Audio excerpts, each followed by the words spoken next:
Nombre, chapitre 9.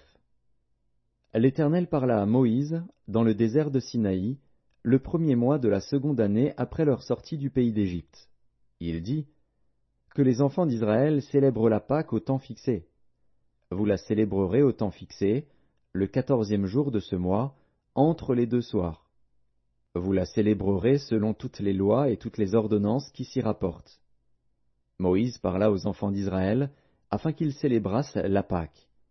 Et ils célébrèrent la Pâque le 14e jour du premier mois, entre les deux soirs, dans le désert de Sinaï. Les enfants d'Israël se conformèrent à tous les ordres que l'Éternel avait donnés à Moïse. Il y eut des hommes qui, se trouvant impurs à cause d'un mort, ne pouvaient pas célébrer la Pâque ce jour-là. Ils se présentèrent le même jour devant Moïse et Aaron. Et ces hommes dirent à Moïse, « Nous sommes impurs à cause d'un mort.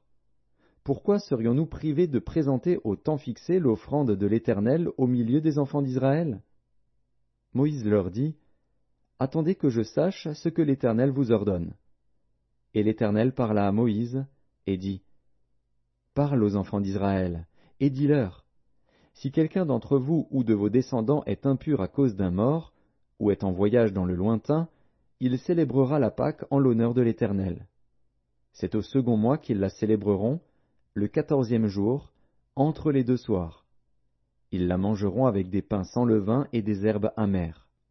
Ils n'en laisseront rien jusqu'au matin, et ils n'en briseront aucun os.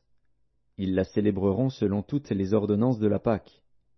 Si celui qui est pur et qui n'est pas en voyage s'abstient de célébrer la Pâque, celui-là sera retranché de son peuple.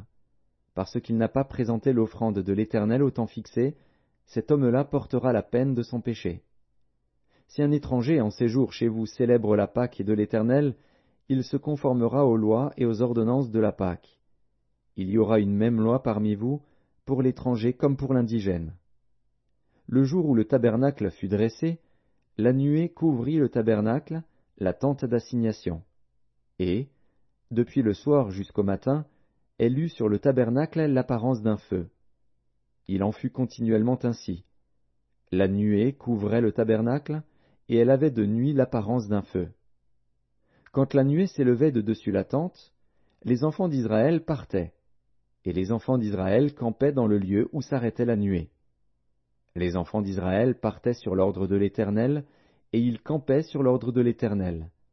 Ils campaient aussi longtemps que la nuée restait sur le tabernacle.